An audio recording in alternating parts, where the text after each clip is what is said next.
सरस्वतीच्या शोधात. अनुभव दिवाळी 2013. लेखन मयुरेश प्रभुणे. गंगा, यमुना, सरस्वती या नद्यांची नावं आपण लहानपणापासूनच घेतो, पण त्यातल्या सरस्वती नदीचे उल्लेख फक्त पुराणातच सापडतात. ही नदी प्रत्यक्षात नव्हतीच की ती लुप्त झाली याचा आपल्याला पत्ताच नाही. प्रोजेक्ट मेघदूतच्या निमित्ताने दोघा पत्रकारांनी सरस्वती नदीच्या प्राचीन मार्गावरून प्रवास केला तेव्हा फक्त नदीचाच नव्हे तर आपल्याला अज्ञात असलेला आपल्याच देशाचा इतिहासही प्रकाशात आला.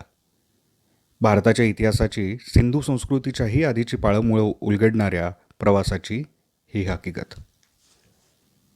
गेल्या वर्षी मॉन्सूनमध्ये आम्ही महाकवी कालिदासाच्या मेघदूताच्या मार्गाने मध्य भारतातून प्रवास केला होता. यंदा आम्ही देशाच्या वायव्य भागाचा मॉन्सून वेध घेणार होतो. तुम्ही म्हणाल, यात नवीन काय आणि त्यात आश्चर्य वाटण्याजोगं तरी काय? पण या भागातल्या उत्खननाचा इतिहास पाहिला तर मात्र मोठा विरोधाभास दिसून येतो. भारताच्या याच भागात सर्वात जुन्या आणि सर्वाधिक आर्किओलॉजिकल साईट्स सापडल्या आहेत. पाकिस्तानमध्येही पावसाचं प्रमाण कमी असलेल्या त्यांच्या पूर्व भागात आजही नव्याने आर्किओलॉजिकल साईट्स सापडत आहेत. या सर्व ठिकाणी भरपूर लोकवस्ती असलेल्या पुरातन नगरांचे अवशेष मिळालेले आहेत. म्हणजेच या दोन्ही देशातला आजचा कोरडा वाळवंटी वाटणारा हा प्रदेश एकेकाळी नागरी संस्कृतीने गजबजलेला होता. मुबलक पाणी उपलब्ध असणारे देशातील इतर भाग सोडून या लोकांनी इथे वस्ती का केली असावी? ज्या अर्थी या भागात अनेक प्राचीन नगरांचे अवशेष मिळतात त्या अर्थी पूर्वी इथून एखादी नदी वाहत असणार. ऋग्वेदापासून महाभारतापर्यंत ज्या नदीचा सतत उल्लेख होत राहतो ती सरस्वती नदी इथूनच वाहत असावी का? ही सरस्वती नदी नंतर लुप्त झाली असं काही जण मानतात, तर काही अभ्यासकांच्या मते अशी नदीच कधी अस्तित्वात नव्हती. पण तसं असेल तर ही प्राचीन नगरं कोणत्या नदीकाठी वसली होती? या प्रश्नाचं उत्तर मिळवण्यासाठी प्राचीन सरस्वतीचा प्रवाह पूर्वी जिथून वाहत होता असं मानलं जातं त्या मार्गावरून प्रवास करायचा असं आम्ही ठरवलं. हा मार्ग हरियाणा, राजस्थान आणि गुजरात या 3 राज्यांमधून जात होता. 5 ते 20 जुलै दरम्यान सरस्वतीची शोधयात्रा करण्याचं निश्चित झालं. ब्लॉग आणि फेसबुकवर हे जाहीर केल्यावर तिथे शुभेच्छा आणि सरस्वती नदीबद्दलचे संदर्भ सांगणाऱ्या पोस्ट येऊन पडू लागल्या. अनेकांनी सरस्वती नदीवर झालेल्या संशोधनात्मक पुस्तकांची नावं सांगितली. काहींनी त्यांच्याकडची पुस्तकं उपलब्धही करून दिली. काहींनी या विषयातील तज्ज्ञांची नावं सुचवली आणि प्रवासाआधी त्यांची भेट घेण्याची सूचनाही केली. त्यातूनच कळालेलं एक महत्त्वाचं नाव म्हणजे सरस्वती नदीवर संशोधन करणारे डेक्कन कॉलेजचे सहसंचालक डॉक्टर वसंत शिंदे. लगेचच डॉक्टर शिंदे यांची भेट घेतली तेव्हा ते सरस्वती नदीच्या खोऱ्यातील राखीगडी या पुरातन साईटच्या उत्खननाचीच तयारी करत होते. त्यांच्याशी झालेल्या संवादातून भारताच्या इतिहासाबद्दल आजपर्यंत बाळगलेल्या पारंपरिक समजांना चांगलाच धक्का बसला. डॉक्टर शिंदे यांनी दिलेल्या माहितीनुसार ऋग्वेद या भारतीय संस्कृतीतील सर्वात प्राचीन ग्रंथापासून महाभारतापर्यंत अनेक ठिकाणी सरस्वती नदीचा उल्लेख झालेला आहे. पूर्वी भारताचा अभ्यास करणाऱ्या पाश्चिमात्य अभ्यासकांना आणि काही भारतीयांनाही ही नदी काल्पनिक असावी असं वाटत असे. पण गेल्या 30 वर्षांमध्ये भारतातील हरियाणा, राजस्थान आणि कच्छच्या रणात तसंच पाकिस्तानमधील चोलिस्तान आणि सिंध इथे उत्खननात सापडलेल्या पुराव्यांवरून या नदीच्या प्राचीन प्रवाहाचं अस्तित्व सिद्ध झालं आहे. हिमालयातील ग्लेशियर्स आणि मॉन्सून हे या नदीचे सुरुवातीचे स्रोत होते. कालांतराने या दोन्ही स्रोतांकडून मिळणारं पाणी कमी होत गेल्याने ही नदी कोरडी पडत गेली असावी असा पुरातत्वशास्त्रज्ञांचा अंदाज आहे. हिमालयातील शिवालिक टेकड्यांच्या मार्गाने सरस्वती नदी हरियाणातील मैदानी प्रदेशात येत असे. याच भागात सतलज, घग्गर, मार्कंडा, डांगरी आणि यमुना या नद्यांच्या संगमातून पुढे ती विशाल रूप धारण करत असे. पण कालांतराने सतलज पश्चिमेकडे वळून सिंधूला मिळाली आणि यमुना पूर्वेकडे वळून गंगेला मिळाली. यामुळेही सरस्वतीच्या पाण्याचे मुख्य स्रोत नाहीसे झाल्याने ती कोरडी पडत गेली असावी. सरस्वती नदीच्या लुप्त होण्यामागच्या कारणांमध्ये मतभेद असले तरी ही नदी एकेकाळी अस्तित्वात होती आणि आज आपण जिचा उल्लेख सिंधू संस्कृती म्हणून करतो तिचं मूळ सरस्वतीच्या खोऱ्यातच होतं याचे पुरावे गेल्या काही वर्षांमध्ये उत्खननात सापडले आहेत. मोहेंजोदडो, हडप्पापेक्षाही सुमारे 2000 वर्ष जुने अवशेष लुप्त झालेल्या सरस्वतीच्या काठांवर असणाऱ्या साईट्समधून सापडत आहेत. डॉक्टर शिंदे यांनी दिलेली ही माहिती आमच्यासाठी नवीनच होती. आपला इतिहास जास्तीत जास्त मागे जातो तो सिंधू संस्कृतीपर्यंत, एवढंच आम्हाला माहिती होतं. ज्येष्ठ पुरातत्वशास्त्रज्ञ डॉक्टर विष्णू श्रीधर वाकणकर आणि संघाचे प्रचारक मोरोपंत पिंगळे यांच्या पुढाकाराने 1985मध्ये सरस्वती नदीच्या मार्गाने महिनाभर एक परिक्रमा काढण्यात आली होती. त्या प्रवासाचं व्हिडिओ शूटिंग 10-15 वर्षांपूर्वी मी ओझरतं पाहिलं होतं. या प्रवासात त्यांना लुप्त झालेल्या सरस्वती नदीच्या मार्गावर प्राचीन संस्कृतीचे अनेक पुरावे सापडले होते. या नदीचा शोध घेतल्यावर आपल्याला भारताचा खरा इतिहास उलगडेल असं वाकणकर त्यावेळी सांगत होते. डॉक्टर वसंत शिंदे यांच्या या नव्या माहितीमुळे वाकणकर यांनी 28 वर्षांपूर्वी केलेल्या पहिल्या सरस्वती परिक्रमेची आठवण झाली आणि आपणही सरस्वती नदीची परिक्रमा करणार आहोत या विचाराने मन अधीर झालं. अखेरीस पुरेसा पूर्वाभ्यास करून आणि निरीक्षणासाठी आवश्यक सर्व साहित्य घेऊन मी, अमरावतीमधील पत्रकार मंदार मोरोणे आणि ड्रायव्हर असे 3 जण 5 जुलैला पुण्याहून हरियाणाच्या दिशेने निघालो.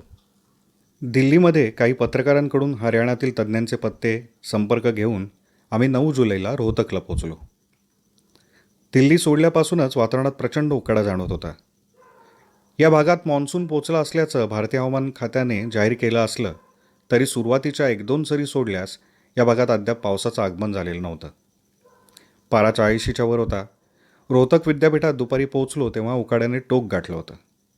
त्यातच विद्यापीठाच्या आवारातून मोरांचे आवाज येऊ लागले आणि आता तो बरसणार याची चाहूल लागली. विद्यापीठातील सर्वात वरिष्ठ पुरातत्वशास्त्रज्ञ डॉक्टर अमरसिंह यांच्याशी आमच्या गप्पा सुरू झाल्या तेव्हा बाहेर विजांच्या कडकडाटासह धारा कोसळू लागल्या. पुण्यातून निघताना डॉक्टर शिंदे यांनी आम्हाला डॉक्टर अमरसिंह आणि हरियाणातील आणखीन काही पुरातत्वशास्त्रज्ञांचा संदर्भ दिला होता. डॉक्टर सिंह यांनी 30 वर्षात हरियाणाचा जिल्हानिहाय सर्वे करून आर्किओलॉजिकल नकाशा तयार केला आहे. सरस्वती नदी आणि तिच्या काठी सापडणाऱ्या साईट्सवर त्यांचं स्वतःचं प्रत्यक्ष संशोधन नसलं तरी हरियाणातील आर्किओलॉजिकल साईट्सचं चित्रच त्यांनी आमच्या डोळ्यासमोर उभं केलं.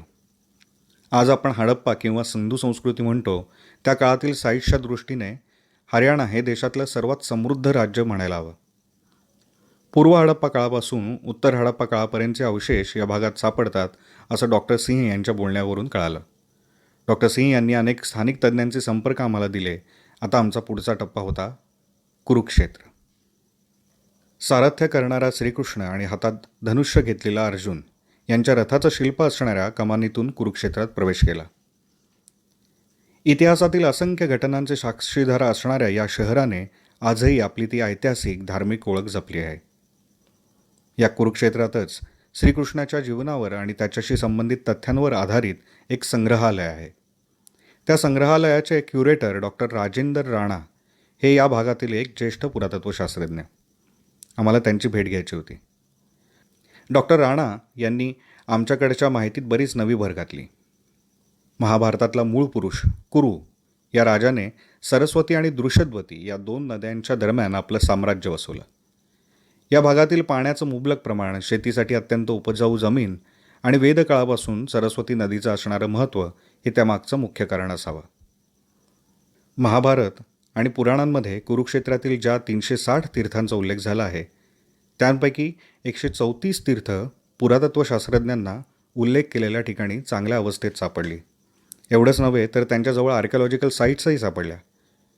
विशेष म्हणजे भारतीय अवकाश संशोधन संस्थेने म्हणजे इस्रोने सरस्वती नदीचा रिमोट सेन्सिंगद्वारे अभ्यास केला.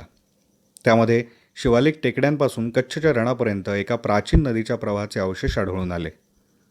एवढंच नव्हे तर याच मार्गावर आजही भूजल प्रवाह असल्याचं या अभ्यासात स्पष्ट झालं आहे.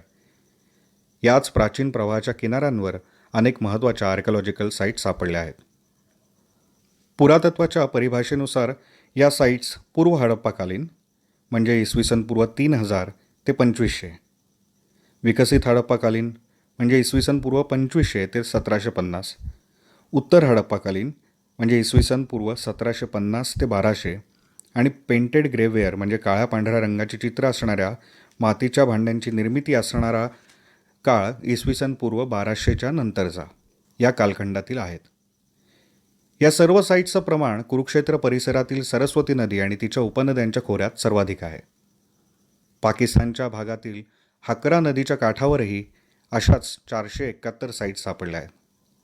हरियाणातील कुरुक्षेत्र, जिंद, पानिपत, कैथल, फतेहाबाद, हिसार या भागांमध्ये सरस्वतीच्या खोऱ्यात राखीगढी, बाणवली, बिरडाणा, भगवानपुरा, कुणाल या ठिकाणी तत्कालीन नगरांच्या रचना आणि त्यामध्ये वसणाऱ्या प्रगत संस्कृतीचे अवशेष पाहायला मिळतात. प्रवास सुरू झाल्यापासून प्रत्येक ठिकाणी माहितीत नवी भर पडत होती. कोडं हळूहळू उलगडत चाललं होतं. डॉक्टर राणा सांगत होते, फतेहाबाद जिल्ह्यातील बिरडाणा ही साईट आज देशात अत्यंत महत्त्वाची मानली जाते. 7-8 वर्षांपूर्वी इथे केलेल्या उत्खननातून इसवी सन पूर्व सुमारे 4500 ते 6000 वर्षांपूर्वीच्या मातीच्या भांड्यांचे अवशेष मिळाले आहेत. या साईटच्या विविध स्तरांमध्ये आपल्याला मातीपासून भांडी बनवण्याच्या कलेचा टप्प्याटप्प्याने कसा विकास होत गेला हेही दिसून येतं. मोहेंजोदडो, हडप्पा किंवा सिंधुकाठी असणाऱ्या इतर कोणत्याही साईट्समधून इतके जुने अवशेष मिळालेले नव्हते. याचा थेट अर्थ असा निघतो की सरस्वती काठची संस्कृती ही सिंधू संस्कृतीपेक्षाही जुनी आहे. डॉक्टर राणा यांच्याकडून सरस्वती नदीच्या प्रवाहाचे आणि त्याकाठी सापडलेल्या साईट्सचे नकाशे घेऊन आम्ही आमचा पुढचा प्रवास सुरू केला. गाडी कुरुक्षेत्रापासून उत्तरेकडे शिवालिक टेकड्यांच्या दिशेने धावू लागली. मनात आलं, आपण समजतो तसा हा विषय फक्त मान्सून आणि सरस्वतीपुरता मर्यादित नाही. आजपर्यंत देशातील सर्वात जुनी संस्कृती मानली गेली ती सिंधू नदीच्या काठावरील सिंधू संस्कृती. पारंपरिक समजानुसार आजच्या हिंदू संस्कृतीचं ते मूळ. तिचं दर्शन आपल्याला हडप्पा, मोहेंजोदडोच्या प्रगत वसाहतींच्या अवशेषांमधून घडतं. पण इथे तर त्याहीपेक्षा सुमारे 2000 वर्ष जुन्या संस्कृतीचे अवशेष सापडू लागले आहेत.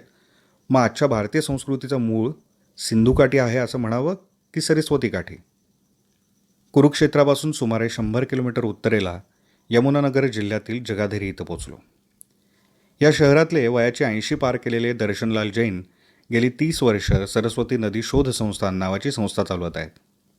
सरस्वती नदी म्हणलं की आता हरियाणामध्ये कुणाच्याही तोंडी जैन यांचंच नाव येतं. सरस्वती नदीच्या शिवालिकमधील उगमापासून ते राजस्थानमध्ये जाईपर्यंतच्या प्राचीन प्रवाहाचा शोध घेऊन त्या प्रवाहाचं संवर्धन करणं, त्याच्याशी संबंधित इतिहास शोधून काढणं आणि शक्य असेल त्या भागात सरकारच्या मदतीने सरस्वती नदीला पुनर्प्रवाहित करण्याचं काम जैन यांची संस्था करते. सरस्वती नदीचा ध्यास घेतलेल्या जैन यांची भेट अनोखी होती. त्यांच्याशी झालेल्या गप्पांमधून त्यांच्या धडपडीची हकीकत तर कळालीच, पण त्याचबरोबर इथल्या घडामोडी आपल्यापर्यंत पोचलेल्याच नाहीत याची खंतही वाटली. जैन यांनी सरस्वती नदीवर आणि तिच्या काठावरील आर्किओलॉजिकल साईट्सवर देशाविदेशातून झालेल्या संशोधनाची कागदपत्रं, पुस्तकं आम्हाला उपलब्ध करून दिली. पुढच्या प्रवासात मार्गदर्शनासाठी त्यांचे सहकारी सोबत असतील याची व्यवस्था केली. त्यांच्या या सहकार्यामुळेच आम्ही हाती असलेल्या मर्यादित वेळेत सरस्वतीची परिक्रमा पूर्ण करू शकलो. जैन यांचा निरोप घेऊन आम्ही निघालो. आता आमचा पुढचा थांबा होता आदिबद्री. हे ठिकाण म्हणजे आजच्या सरस्वतीचं उगमस्थान. तिथूनच आमची सरस्वतीची परिक्रमा सुरू होणार होती. जगाधरीपासून 40 किलोमीटरच्या प्रवासानंतर मैदानी प्रदेश संपून टेकड्या दिसू लागल्या. अधूनमधून पावसाच्या सरीही कोसळत होत्या. आता आपण शिवालिक टेकड्यांच्या प्रदेशातून प्रवास करत आहोत. दर्शनलाल यांचे सहकारी वीरेंद्र आर्या सांगत होते, जगमोहन केंद्रीय पर्यटन मंत्री असताना सरस्वती नदीच्या आजच्या प्रवाहाचं शोधकार्य सरकारच्या सहकार्याने हाती घेण्यात आलं होतं. तेव्हाच काही पुरातत्व आणि भूगर्भ शास्त्रज्ञांच्या मदतीने शास्त्रीय पद्धतीने सरस्वती नदीचा आजचा उगम निश्चित करण्यात आला, तोच आदिबद्री. गाडी एका हिरव्या रंगाच्या कमानीपाशी येऊन थांबली. सरस्वती उद्गमस्थल, सरस्वती कुंड, आदिबद्री असं लिहिलेले या कमानीतून आत शिरलो तेव्हा एका गुहेसारख्या निमुळत्या जागेत समोर टेकडीवरून छोटासा झरा कोसळताना दिसला. आर्या म्हणाले, हीच आहे आजची सरस्वती नदी. आम्हाला वाटलं होतं आपण लुप्त झालेल्या नदीचं उगमस्थान बघायला जात आहोत, पण इथे तर नदीचा छोटासा ओहोळ अस्तित्वात असलेला दिसत होता. त्या झऱ्याचं पाणी एका खडकावरून खाली असणाऱ्या दगडी सरस्वती देवीच्या मूर्तीला अभिषेक घालून छोट्या प्रवाहाद्वारे उताराकडे वाहत होतं. एक कुटुंब आलं आणि झऱ्याच्या पाण्याला नमस्कार करून सर्वांनी ते पाणी प्राशन केलं. काही बायका श्रद्धेने ते पाणी बाटल्यांमध्ये भरू लागल्या. त्यांना त्यामागचं कारण विचारलं तर त्या म्हणाल्या, सरस्वती देवी आहे ही, हे पाणी पवित्र आहे. म्हणजे या लोकांच्या दृष्टीने आजही सरस्वती नदी जिवंत होती, वाहती होती. आता या प्रवासात आणखी कोणते शोध लागणार होते कुणास ठाऊक. सरस्वती उगमाचा झरा पाहिल्यावर आम्ही घाटातून पुढे जात थोड्या मोठ्या प्रवाहाजवळ येऊन थांबलो. दोन्ही बाजूंना उंच टेकड्यांमधून लाल रंगाची नदी खळाळत वाहताना दिसत होती. आज या प्रवाहातून सोम नदी वाहते आहे. मात्र पूर्वी हाच सरस्वती नदीचा प्रवाह होता असं शास्त्रज्ञांनी सिद्ध केलं आहे. पुरातत्वशास्त्रज्ञांनी या भागात उत्खनन केल्यावर त्यांना गाळामध्ये जड खनिजांचे लहान आकाराचे गोटे सापडले. त्यांचा शिवालिक टेकड्यांच्या भूरचनेशी कसलाच संबंध नव्हता. मात्र अशा प्रकारची खनिजं असणारे खडक शिवालिक रांगांच्या ईशान्येला मध्य हिमालयात असल्याचं त्यांच्या लक्षात आलं. हिमालयातलं तेच स्थान प्राचीन सरस्वतीचं मूळ उगमस्थान असल्याचं सांगितलं जातं. त्यामुळे आजच्या सोम नदीच्या पात्रातून शेकडो वर्षांपूर्वी प्रत्यक्ष सरस्वती नदी वाहत होती याचा आणखीन एक पुरावा मिळाला. पुरातत्व खात्याने आदिबद्री इथे या भागातील उत्खननात सापडलेल्या अवशेषांचं संग्रहालय उभारलं आहे. हिमालयातून उगम पावणारी सरस्वती नदी शिवालिक टेकड्यांमधून आदिबद्रीच्या मार्गाने मैदानी प्रदेशात प्रवेश करत असे. तिथून पुढे ती कुरुक्षेत्र परिसरात येत असे. तिथे तिला तिच्याच सारख्या आणखीनही काही लहान मोठ्या नद्या येऊन मिळत पेहवा या ठिकाणी सरस्वती आणि मार्कंडा या नद्यांचा संगम होत असे. या मार्गावरून आम्ही पुन्हा कुरुक्षेत्रात आलो. कुरुक्षेत्रात सिन्निहित सरोवर नावाचं एक ठिकाण आहे. हे सरोवर सरस्वती नदीच्या पाण्यातूनच निर्माण झालं आहे असं मानतात. महाभारतामध्ये सरस्वती नदी काही ठिकाणी दृश्य तर काही ठिकाणी अदृश्य होत असल्याचा उल्लेख आहे. म्हणजे त्याच काळात सरस्वती नदी कोरडी पडण्यास सुरुवात झाली असावी. पुढे सरस्वतीचं हे पात्र खंडित झाल्यावर नदीच्या ज्या पाण्यात पाणी साठलं होतं त्यांची लोकांनी कुंड तयार केली आणि तिथे धार्मिक क्रियाकर्म होऊ लागली. याच सिन्निहित सरोवरात युधिष्ठिराने युद्धानंतर आप्तजनांचं श्राद्ध केलं होतं असं मानलं जातं. आजही दरवर्षी कुरुक्षेत्रातील या कुंडाच्या किनारी हजारो लोक आपल्या आप्तांचं श्राद्ध करतात. कुरुक्षेत्रातून पेहवाला जाताना वाटेतच ज्योतिसार नावाचं ठिकाण आहे. इथेच कृष्णाने अर्जुनाला गीता सांगितली असं मानतात. या सर्व ठिकाणांच्या आसपास जमिनीखाली आर्किओलॉजिकल साईट सापडत आहेत. ज्योतिसार सोडून 10-1 किलोमीटरवर गेल्यावर भोर सैदा नावाचं एक गाव लागतं. मुख्य रस्त्यापासून उजवीकडे वळून आम्ही 200 मीटर आत गेलो. समोर दूरवर पसरलेल्या भातशेतीच्या दरम्यान पांढऱ्या राखाडी रंगाचं उत्खनन केलेलं एक छोटंसं खोरं दिसलं. इस्रोने उपग्रहीय चित्रातून दाखवलेल्या सरस्वतीच्या खोऱ्याच्या मार्गावर काही वर्षांपूर्वी स्थानिक पुरातत्व शास्त्रज्ञांनी उत्खनन केलं तेव्हा त्यांना या ठिकाणी नदीचा प्राचीन मार्ग आढळून आला. या ठिकाणची पांढऱ्या रंगाची माती म्हणजे सरस्वतीने वर्षानुवर्ष हिमालयातून वाहून आणलेला गाळ होता. या प्रवाहाच्या आसपास शेती करणाऱ्यांनी ही जमीन अत्यंत सुपीक असल्याचं आणि इथलं भूजलही गोड आणि पिकासाठी उत्तम असल्याचं सांगितलं. उत्खनन केलेल्या पात्रात आम्ही उतरलो तर समोर पहिल्या पावसाने निर्माण झालेलं एक जलाशय होतं. सुमारे 2500 वर्षांपूर्वी हिमालयातल्या भूअंतर्गत हालचालींमुळे सरस्वतीचा बारमाही स्रोत बंद झाला आणि ती फक्त मान्सून काळात वाहणारी एक हंगामी नदी बनली. नंतर मान्सूनचंही प्रमाण कमी होत गेलं. त्या प्राचीन प्रवाहात जमा झालेल्या या हंगामातील पहिल्या पाण्याचं दर्शन आम्हाला इथं घडलं. सरस्वती नदी आम्ही प्रत्यक्ष पाहत होतो. नदीच्याच पात्रातून थोडं अंतर चालत गेल्यावर नदीच्या किनाऱ्याची भिंत न्याहाळत असताना एका ठिकाणी भिंतीच्या स्तरांमध्ये मातीच्या भांड्यांचे, बांगड्यांचे तुकडे आणि एक चक्क मानवी सापळाही दिसला. पुरातत्वशास्त्रज्ञांना इथे सापडलेल्या मातीच्या भांड्यांचे वयोमान तपासण्यात आले तेव्हा ती 3775 वर्ष जुनी आहेत असं आढळून आलं होतं. त्या काळात सरस्वतीला आलेल्या पुरात इथलं नगर जमिनीखाली गाडलं गेलं असावं असा अंदाज आहे. कुरुक्षेत्रापासून 25 किलोमीटरवर असणारं पेहवा हे एक गजबजलेलं गाव. पेहवाचा बाजार पार करून आम्ही एका कालव्याच्या काठावर बांधलेल्या घाटावर पोचलो. याच ठिकाणी पूर्वी सरस्वती आणि मार्कंडा नदीचा संगम होत असे पुरावे उपग्रहीय छायाचित्रातून मिळाले आहेत. या नदीच्या काठावर पूर्वीपासूनच सरस्वती देवीचं मंदिर आहे. या घाटावरही लोक मोठ्या संख्येने श्राद्ध करायला येतात. सूर्य मावळतीला आला आणि घाटाच्या किनाऱ्यावरील मंदिरांमध्ये वर्दळ वाढू लागली. मंदिरातील संध्याकाळच्या सर्व पूजा आरत्या संपल्या. सर्वजण घाटाकडे वळाले. तोच घंटानाद सुरू झाला आणि सर्वांनी सरस्वती देवी की जय म्हणून चक्क आरती सुरू केली. ही आरती पूर्वापार अनेक पिढ्या सुरू असल्याचं स्थानिक भाविकांकडून समजलं. सरस्वती या ठिकाणून वाहत असे ही श्रद्धा स्थानिकांमध्ये एकाकी कशी निर्माण झाली? ऋग्वेदापासून सरस्वती नदीला देवीचं स्थान दिलं गेलं आहे. याच नदीच्या काठावर वेदांची निर्मिती झाली. तिच्याच काठावर अनेक प्राचीन ऋषींचे आश्रम होते. तिथे विद्यादान चालत असे.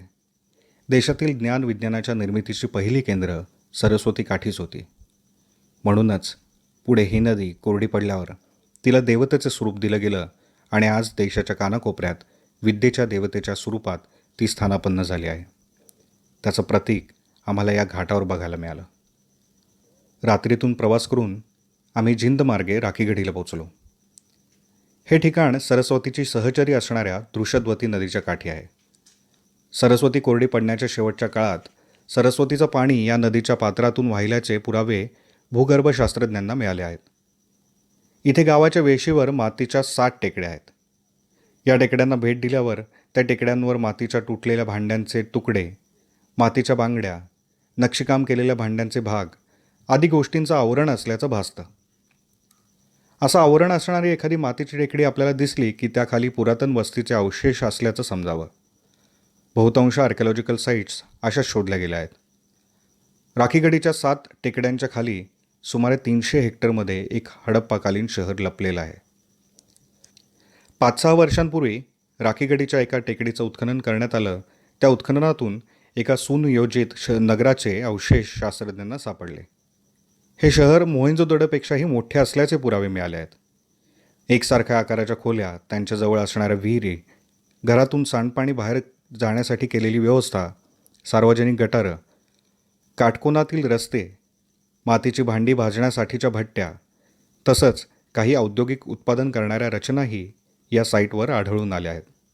सुमारे 4,500 ते 5,000 वर्ष जुनं असणारं नगर एवढं प्रगत कसं असू शकते याच्यावर आजही आपला विश्वास बसत नाही. याच नगरामध्ये यज्ञकुंडही सापडला आहे. अशीच यज्ञकुंड पुढे सरस्वती काठच्या कालिबंग येथील उत्खननातही सापडले आहेत.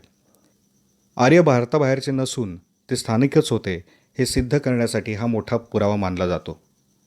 सरस्वती नदी आटत गेल्याने तिच्या काठावर वसलेली लोकवस्ती इतरत्र स्थलांतरित झाली. त्यातले काही लोक पश्चिमेला सिंधुकाठी गेले आणि काही पूर्वेला गंगेकाठी आले. पश्चिमेला गेलेल्या लोकांनी तिथे मोहेंजोदडो किंवा हडप्पासारखी नगरं वसवली असावीत असं पुरातत्वशास्त्रज्ञांचं म्हणणं आहे. सरस्वती नदीच्या काठी मिळालेला हडप्पा पूर्व आणि हडप्पाकालीन नगरांचे अवशेष हे या निष्कर्षाचे पुरावे आहेत. येत्या जानेवारीमध्ये डॉक्टर वसंत शिंदे यांच्या नेतृत्वाखाली डेक्कन कॉलेजतर्फे राखीगढीमध्ये पुन्हा उत्खनन सुरू होणार आहे. राखीगढी हे ठिकाण लवकरच जगाच्या नकाशावर ठळकपणे दिसू लागेल. हडप्पाकालीन संस्कृतीतील आत्तापर्यंतची सर्वात मोठी साईट राखीगढीच्या रूपाने भारतामध्ये असणार आहे असं डॉक्टर शिंदे यांनी आम्हाला मोठ्या अभिमानानं सांगितलं होतं.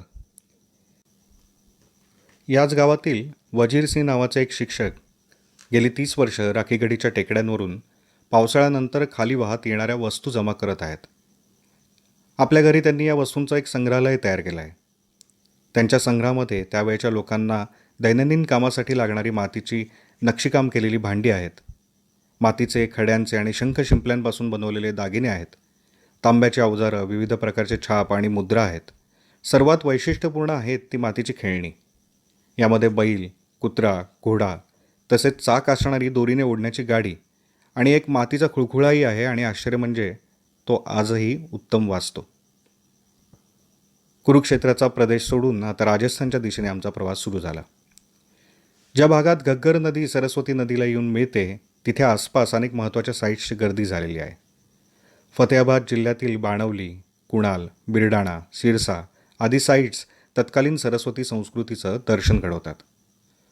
बाणवली येथील उत्खननात शास्त्रज्ञांना प्रत्येक घराबाहेर पक्क्या विटांच्या विहिरी आढळून आल्या आहेत. ही साईट पूर्व हडप्पा काळापासून उत्तर हडप्पा काळापर्यंत सरस्वती काठी अस्तित्वात होती.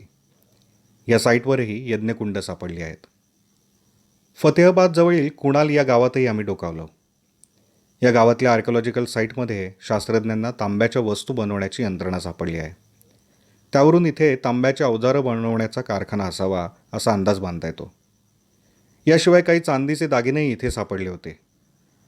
या गावात थोडी चौकशी केली तर एका शीख शेतकऱ्याने आम्हाला त्याच्या शेतातून पूर्वी जाणारा सरस्वती नदीचा प्रवाह दाखवला. समोरच दिसणाऱ्या आर्किओलॉजिकल साईटला वळसा घालून सरस्वती नदी अगदी 5-6 वर्षांपूर्वीपर्यंत पावसाळ्यात इथे वाहत होती असं त्याने सांगितलं. तो म्हणाला, इथल्या अनेक लोकांच्या शेतातून सरस्वती दर पावसाळ्यात वाहत असे. हे सर्वजण फाळणीनंतर पाकिस्तानातून भारतात आले. त्यांना सरकारने नदीच्या पात्रातल्या जमिनी दिल्या. त्यावेळेच्या करारानुसार नाल्यातील या जमिनींमध्ये 6 महिने शेती करता येणार होती आणि 6 महिने इथून नदी किंवा नाला वाहणार होता. सुरुवातीची काही वर्ष लोकांनी हा करार पाळला. मात्र 70च्या दशकानंतर लोकांनी नदीचं पात्र बुजवून तिथल्या भूजलावर 12 महिने शेती सुरू केली आणि भराव टाकण्यासाठी माती आणली, ती समोरचा टिला म्हणजे आर्किओलॉजिकल साईट फोडून. त्या टेकाडावर सापडलेली मातीची भांडी आणि प्राचीन विटा लोकांनी निरुपयोगी समजून फेकून दिल्या. आजही पावसाळ्यात इथल्या शेतांमध्ये पाणी साठतं आणि उत्तराच्या दिशेने वाहू लागतं.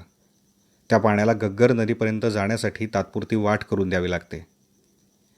याच गावातल्या एका वयोवृद्ध शेतकऱ्याने 20-25 वर्षांपूर्वीपर्यंत छाती इतकं पाणी असणारी नदी इथून वाहत होती अशी आठवणही आम्हाला सांगितली. आम्ही लगेचच या माहितीचा मागोवा घेण्याचा प्रयत्न केला तर इंटरनेटवरून पंजाब महसूल विभागाच्या तत्कालीन सरकारी नोंदी मिळाल्या. फाळणीनंतर पूर्व पंजाबात आलेल्या सुमारे 2 लाख विस्थापितांना हंगामी नदी नाल्यांच्या काठावर किंवा त्यांच्याच पात्रात 6,11,000 एकर जमिनी देण्यात आल्या होत्या अशी आकडेवारी आम्हाला सापडली.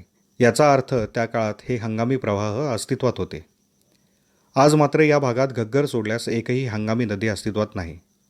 पण पाऊस पडल्यावर मात्र या नद्यांच्या जुन्या प्रवाहात पूर येतो. या सर्व गोष्टी फाळणीनंतर सरस्वती आणि तिच्या उपनद्यांच्या प्रवाहांमध्ये अतिक्रमण झाल्याचं स्पष्ट करतात.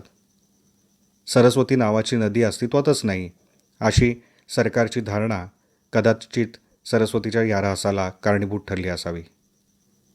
सरस्वती नदीच्या ऱ्हासाला सुरुवात झाली ती भूकंपामुळे तिच्या उपनद्यांचे प्रवाह बदलल्यामुळे.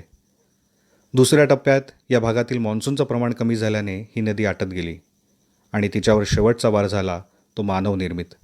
त्याची सुरुवात फाळणीपासून झाली आणि तो ऱ्हास आजही सुरूच आहे. आमचा पुढचा प्रवास घग्गर नदीच्या काठावरून सुरू झाला. प्राचीन सरस्वतीच्या खोऱ्यातील केवळ ही एकच नदी आज पावसाळ्यात प्रवाहित असते. म्हणूनच सरस्वती नदीच्या मुख्य प्रवाहालाही आज घग्गर म्हणूनच ओळखलं जातं. पूर्वी याच नदीला सतलज आणि यमुनेचं पाणी येऊन मिळत असे. आजच्या रसोला या ठिकाणी सरस्वती आणि सतलज यमुनेचं पाणी धारण केलेल्या घग्गर नदीचा संगम होत असे. इथून पुढे घग्गर सरस्वती नदीच्या एकत्रित प्रवाहाला पूर्वी सरस्वती म्हणून ओळखलं जायचं आणि आज घग्गर म्हणून ओळखलं जातं. ही नदी उत्तर राजस्थानमधील अनूपगड इथून पाकिस्तानात प्रवेश करते तेव्हा तिचं पात्र तब्बल 6 ते 8 किलोमीटर इतकं रुंद होतं. राजस्थानच्या हनुमानगड जवळील कालीबंग ही आर्किओलॉजिकल साईट यात 6 किलोमीटर रुंद नदीच्या अगदी काठावर आहे. इथे उत्खननात हडप्पाकालीन प्रगत नगरांचे अवशेष मिळाले आहेत. त्यात घरातलं सांडपाणी घराबाहेर जमिनीत गाडलेल्या मोठ्या रांजणात सोडण्याची व्यवस्था होती. त्याशिवाय 7 मीटर रुंदीचे रस्ते, शहरातील गल्ल्या, यज्ञकुंड आणि धार्मिक विधी करण्याचं ठिकाण या उत्खननात सापडले आहे. नदीवरचा पूल ओलांडताना तेथील काही शेतकऱ्यांच्या मुलाखती घेतल्यात. त्या प्रत्येकाने या नदीला आज घग्गर म्हणत असले तरी ही मुळात सरस्वतीच असल्याचं सांगितलं. त्यांपैकी एकाची शेती नदीच्या पात्रातच होती. आजही तो फक्त 6 महिनेच या पात्रात शेती करतो. याच ठिकाणी सरस्वतीच्या कोरड्या पात्रात छोटे ओढे आणि नाले मिसळत असल्याचं आम्हाला दिसलं. तांत्रिकदृष्ट्या घग्गरचं पाणी या पात्रात अद्याप पोचलं नसताना जर पावसाळ्यात हे पात्र ओढे नाल्यांनी आणलेल्या पाण्याने भरत असतील तर सरस्वती नदी मान्सून काळात आजही जिवंत आहे असंच म्हणावं लागेल. हरियाणात आजही काही ठिकाणी सरस्वतीचं पात्र तुकड्या तुकड्यांनी अस्तित्वात आहे. पावसाळ्यात त्यातून पाणी वाहू लागतं आणि अतिक्रमणांमुळे त्या भागामध्ये पूर येतो. ही अतिक्रमण हटवली तर सर्व नैसर्गिक प्रवाह पुन्हा या मुख्य पात्रात येऊन वाहू लागतील. विविध क्षेत्रातील तज्ज्ञांशी बोलून आम्ही या निष्कर्षाची खातरजमाही करून घेतली. कालीबंगनंतर आम्ही भारत पाकिस्तान सीमेच्या दिशेने घग्गर नदीला समांतर असा प्रवास सुरू केला. अनूपगड हे राजस्थानमधलं पाकिस्तानच्या अगदी सीमेजवळ असणारं शहर. शहरापासून 10-12 किलोमीटरवरच भारत पाकिस्तान सीमा आहे. 17 जुलै उजाडूनही या भागात पावसाचं आगमन झालेलं नव्हतं. या भागात घग्गर नदीच्या काठावर आम्हाला वीटभट्ट्या दिसून आल्या. एका वीटभट्टी मालकाशी संवाद साधला तेव्हा समजलं की या नदीच्या मातीतून तयार केलेल्या विटांना फक्त राजस्थानातूनच नाही तर बाहेर राज्यातूनही मोठी मागणी आहे. यातील वैशिष्ट्यपूर्ण घटकांमुळे या विटा अत्यंत कठीण आणि टिकाऊ होतात. गेल्या काही दिवसात याच मातीतील विटांची 4-5 हजार वर्षांपूर्वीची प्राचीन बांधकामं आजही जमिनीखाली अस्तित्वात असल्याचं आम्ही पाहिलं होतं. सरस्वतीची ही माती आजही विटा बनवण्यासाठी वापरली जात आहे. तर घग्गर नदीच्या दोन्ही दिशांना असणाऱ्या या वीटभट्ट्यांचा विस्तार आम्ही तपासला तेव्हा पहिल्या वीटभट्टीपासून शेवटच्या वीटभट्टीपर्यंतचं अंतर 6.5 किलोमीटर भरलं. भारत पाक सीमेवर सरस्वती नदीच्या 8 किलोमीटरच्या पात्रात शेती करणाऱ्या शेतकऱ्यांच्या म्हणण्यानुसार या जमिनीत येणारं पीक इथून 5-1 किलोमीटर दूर असणाऱ्या शेतांपेक्षा पूर्ण भिन्न आहे. इथल्या जमिनीतलं पाणीही गोड आहे. घग्गर नदीला पूर आला की तिचं पाणी पाकिस्तानात सोडलं जातं. त्या नदीला तिकडे हाकरा म्हणून ओळखतात. याच हाकरा नदीच्या किनारी पाकिस्तानात डॉक्टर मुघल या पुरातत्वशास्त्रज्ञांना 471 हडप्पाकालीन साईट सापडल्या आहेत. पुढे ही नदी चोलिस्तानातून दक्षिणेच्या दिशेने सिंध प्रांतात प्रवेश करते. त्या भागात या नदीचं पात्र तब्बल 24 किलोमीटरपर्यंत विस्तारतं. तिथे या नदीचं नाव आहे नारा. हाकरा आणि नारा या पाकिस्तानातील सरस्वतीच्या प्रवाहांना भेट देणं शक्य नसल्याने भारतातूनच त्या प्रवाहाला समांतर प्रवास करत आम्ही जैसलमेरला पोचलो. पोखरण हे ठिकाण अणु चाचण्यांसाठी प्रसिद्ध आहे. अणु चाचण्यांनंतर या भागातील विहिरींचं आणि जमिनीचं परीक्षण करण्यात आलं तेव्हा या चाचणीमध्ये इथल्या जमिनीत 200-300 मीटर खाली पाण्याचं अस्तित्व असल्याचं भाभा अणु संशोधन केंद्राच्या शास्त्रज्ञांना आढळून आलं होतं. इस्रोने सरस्वती नदीच्या पॅलिओ चॅनलचा उपग्रहीय छायाचित्रांद्वारे जो अभ्यास केला होता त्याच्याशी या अभ्यासाची तुलना केली तर याच भागात सरस्वती नदीच्या पाण्याचे पुरातन साठे असल्याचं लक्षात येतं. पुढे ONGCनेही जैसलमेरपासून 6 किलोमीटर अंतरावर 500 मीटर खोल बोर खोदली होती. त्या बोरमधून ताशी 76,000 लिटर इतक्या प्रमाणात गोड पाणी येऊ लागलं. भर वाळवंटात सापडलेल्या या गोड्या पाण्याच्या साठ्यामुळे परिसरातील लोकांचा आनंद गगनात मावेनासा झाला होता. शास्त्रज्ञांनी या पाण्याचं वयही तपासलं. ते निघालं 8 ते 15,000 वर्ष. भूअंतर्गत नलिकांमधून त्या काळातील सरस्वतीचं पाणी आजही संथपणे वाहत आहे. जैसलमेरपासून 30 किलोमीटरवरील वाळवंटाला भेट देऊन आम्ही आमच्या प्रवासाच्या शेवटच्या टप्प्याकडे प्रवास सुरू केला. जैसलमेरच्या वाळवंटातील जैवविविधतेचे फोटो काढताना वाळवंटाला अनुसरून असणाऱ्या वनस्पती मोठ्या प्रमाणात दिसत होत्या. मात्र भरपूर पावसाच्या प्रदेशातील वनस्पतींचं प्रमाणही जाणवण्याइतकं होतं. हा प्रदेश इतिहासात कायमच कोरडा राहिलेला नाही. 10,000 ते 3900 वर्षांपूर्वीपर्यंतच्या कालावधीत या भागातील पावसाचं प्रमाण सध्यापेक्षा बरंच चांगलं होतं असे पुरावे शास्त्रज्ञांना उत्खननातून सापडलेल्या वनस्पती आणि परागकणांच्या जीवाश्मांमधून मिळालेले आहेत. साधारणतः याच कालावधीत या भागातून सरस्वती नदी आणि तिला येऊन मिळणाऱ्या नद्या वाहत होत्या आणि याच कालावधीत या भागात संस्कृतीही वसत होती. सरस्वती नदीच्या प्रवाहाच्या मध्यापासून शेवटच्या भागात मॉन्सूनची भूमिका अत्यंत महत्त्वाची राहिली. हिमालयातील नद्यांकडून मिळणारं पाणी बंद झाल्यावर या नदीचं खोरं काही काळ मॉन्सून काळात जलमय होत होतं. या काळात सरस्वती ही एक हंगामी नदी बनली. पावसाळ्यात तिला येणाऱ्या पुरांमुळे तिच्या काठी वसणाऱ्या लोकांची गरज भागत होती. मात्र या भागातून जेव्हा मॉन्सूनही कमी होऊ लागला तसं राजस्थानच्या पश्चिमेकडील आणि नैऋत्येकडील वसाहतींचं स्थलांतर सुरू झालं. हा काळ 1900 ते 3000 वर्षांपूर्वीचा. याच काळात सिंधू काठावरील तसंच आजच्या हाकरा आणि नारा प्रवाहांच्या काठावरील वसाहतींची घनता कमी होऊन हरियाणातील हिमालयाच्या पायथ्याकडील आणि कच्छच्या आग्नेयेकडील वसाहतींची घनता वाढू लागल्याचं शास्त्रज्ञांच्या एका आंतरराष्ट्रीय गटाला आढळून आलं आहे.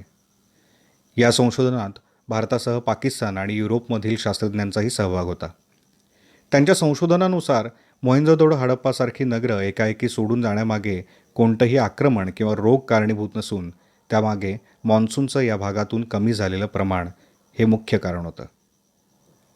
याच वसाहती पुढे पाण्याच्या भरवशाच्या स्रोतांसाठी आणखी पूर्वेकडे आणि दक्षिणेकडे सरकून देशाच्या इतर भागातही पोचल्या. मात्र त्यांचं नागरी स्वरूप बदलून आता त्या विखुरलेल्या अवस्थेत अस्थायी स्वरूपात राहू लागल्या. यातूनच ग्रामीण वसाहती निर्माण झाल्या असाव्यात असा अंदाज आता व्यक्त केला जात आहे. रस्त्याच्या दोन्ही बाजूंना समुद्र वाटावा असं जलाशय आणि त्याच्या काठावर मिठाच्या स्फटिकांचे थर साठले होते. कित्येक किलोमीटर सरळ रेषेत असणारा रस्ता आता थेट कच्छच्या रणातील खडीर बेटावर येऊन पोहोचला. रणात लोकवस्ती असणाऱ्या 5 प्रमुख बेटांपैकी खडीर हे बेट. याच बेटावर हडप्पाकालीन धोलावीरा हे प्राचीन शहर सापडलं आहे. वेदांमध्ये उल्लेख केलेली नगराची 3 स्तरांची रचना या शहरामध्ये पाहायला मिळते. यातील बांधकामं मात्र पक्क्या मातीच्या विटांची नसून दगडांनाच विटांचा आकार देऊन त्यापासून तयार केलेली आहे. या भागातून हंगामी स्वरूपात वाहणाऱ्या मंदसर आणि मनहर या नद्यांचं पाणी नगरापर्यंत आणून ते मोठ्या टाकीत साठवण्याची आणि त्यापुढील 7 टाक्यांमध्ये फिरवून ते शुद्ध करण्याची व्यवस्था इथे केलेली दिसते. तेच पाणी दुसऱ्या मजल्यावर उचलून नेण्याची व्यवस्थाही सुमारे 5,000 वर्षांपूर्वी केलेली आढळून येते. सरस्वतीच्या खोऱ्यातील इतर मोठ्या नगरांप्रमाणेच इथेही बाजारपेठ आणि सुनियोजित शहराचे अवशेष मिळालेले आहेत. हे शहर समुद्रापासून केल्या जाणाऱ्या व्यापारावर अवलंबून असावं असे पुरावे शास्त्रज्ञांना मिळाले आहेत. पश्चिमेकडील देशांशी केला जाणारा व्यापार सरस्वतीच्या मार्गाने उत्तरेकडील कालिबंग राखीगडेपर्यंत पोहोचत असावा असाही शास्त्रज्ञांचा अंदाज आहे. सुमारे 10,000 वस्तीचं हे नगर 7 वेळा वसून नंतर कायमस्वरूपी स्थलांतरित झालं असं मानलं जातं. धोलावीराच्या भागात पावसाचं प्रमाण आधीपासूनच कमी असावं असं इथल्या पाण्याची साठवण करण्याच्या व्यवस्थेवरून लक्षात येतं. कच्छच्या ज्या रणातील बेटावर हे शहर वसलं आहे ते रण म्हणजे पूर्वीचा सरस्वती नदीचा त्रिभुज प्रदेश म्हणजे डेल्टा आहे. नदीने तिच्या संबंध प्रवासातून वाहून आणलेला गाळ समुद्राच्या मुखाशी अशा त्रिभुज प्रदेशांमध्ये अनेक वर्ष साठत जातो. मग नदी समुद्रात थेट प्रवेश न करता विविध शाखांमध्ये विभागली जाते आणि त्या शाखा समुद्राला जाऊन मिळतात. त्यांपैकीच काही शाखा खडीर बेटाजवळ येत असाव्यात. हा भाग कायमच भूअंतर्गत घडामोडींचा राहिला आहे. पूर्वीचं रण हे थेट समुद्राच्या मुखाशी होतं. आता मात्र ते वर उचललं गेलं आहे.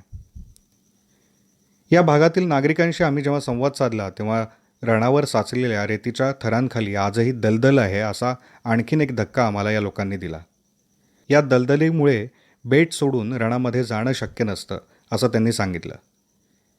3 ऋतूंमध्ये रणाचं रूपही वेगवेगळं दिसत असल्याचं त्यांनी सांगितलं. हिवाळ्यात हे रण पिवळ्या लालसर रेतीचा रंग धारण करतं. उन्हाळ्यात पांढऱ्या सफेद मिठाचा आणि पावसाळ्यात तर हा पूर्ण भाग जलमय होतो, जणू एखादा समुद्रच. यंदाच्या पावसाळ्यात या भागात तुरळकच पाऊस झाला आहे, पण तरीही रणात पाणी साठलेलं दिसतं. अनेकदा पाऊस झालेला नसला तरी जुलैमध्ये रणात पाणी भरण्यास सुरुवात होते असं हे लोक सांगत होते. पण हे पाणी येतं कुठून हे त्यांना माहीत नव्हतं. सरस्वतीच्या त्रिभुज प्रदेशात म्हणजे आजच्या कच्छच्या रणात पाऊस पडला नाही तरी पावसाळ्यात पाणी जमा होऊ लागतं. याचा संबंध नारा या सरस्वतीच्या प्रवाहाकडून येणाऱ्या पाण्याशी तर नसावा.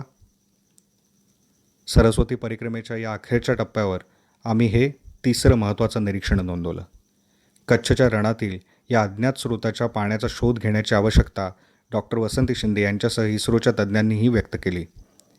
हा संबंध स्पष्ट झाला तर आदिबद्रीच्या धारेपासून कुरुक्षेत्रात पावसाळ्यात येणारा पूर, घग्गरच्या कोरड्या पात्रात पावसाळ्यात येऊन मिळणारे प्रवाह आणि कच्छच्या रणात पावसाळ्यात जमा होणारं पाणी यांचं एकाच प्रवाहाशी असणारं नातं सिद्ध होईल.